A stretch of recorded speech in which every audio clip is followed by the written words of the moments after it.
Ako si Father Dennis Pascual ng parokya ni San Gabriel Arcangel dito sa Santa Maria, Bulacan. Come, let us share the word.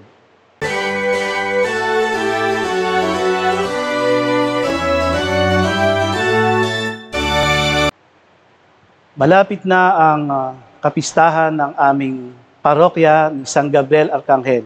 Sa katunayan, ito ay magdiriwang ng Silver Anniversary.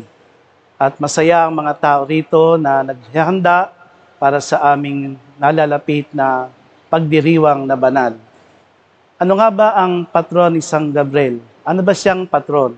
Natural, alam natin na siya isang arkanghel, isang sugo ng Diyos na ang hatid ay mabuting balita ng ating Panginoon. At ako'y natutuwa kasi dito sa parokya namin, masasabi ko, napakahusay ng aming patron kasi sa kanya nagsimula ang salita ng Diyos na kanyang ibinigay sa kanyang pupuntahang si Maria na nakatakda upang maging ina ng ating Panginoon.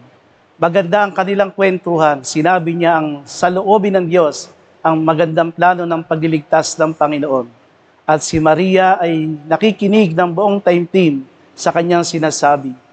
At agad-agad naunawaan ni Mama Mary ang mensahe ng ating Panginoong Diyos sa pamagitan ni San Gabriel Arcangel. Kaya nga sinabi niya, ako'y alipin ng Panginoon at mangyari sa akin ang iyong sinabi. At pagkatapos doon, umalis na si San Gabriel at pumunta na sa Diyos at sinabi ang kanyang narinig kay Mama Mary. Isang napakagandang kwentuhan, simpleng palitan ng salita. At masasabi nating doon nagsimula ang magandang balita ng kaligtasan ng bawat tao dito sa daigdig. Dito natin nakita kung gaano kalaki ang pagmamahal ng Diyos at ginamit niya ang isang mensahero, si San Gabriel Arcangel. Ano ba ang matututunan natin kay San Gabriel Arcangel? Walang iba kung hindi maging tagapaghatid tayo ng magandang balita ng ating Panginoon. At siyempre, dapat lagi tayong nagiging bahagi ng planong pagliligtas ng ating Panginoon. At ano rin ang matutunan natin sa kanyang kausap na si Mama Mary, maging submissive tayo sa kalooban ng Diyos. Matuto tayong sumunod sa kalooban ng Diyos. Matuto tayong magsumagot ng oo o amen sa kalooban ng ating Panginoon.